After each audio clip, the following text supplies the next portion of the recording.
Let's take a look into IC1101. IC1101 is a galaxy.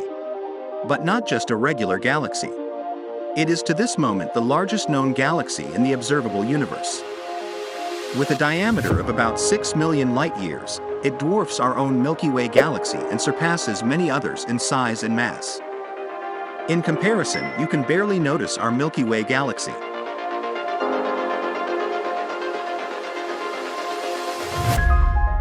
This flickering illumination comes from the biggest black hole known to humankind, which is RSC 10389.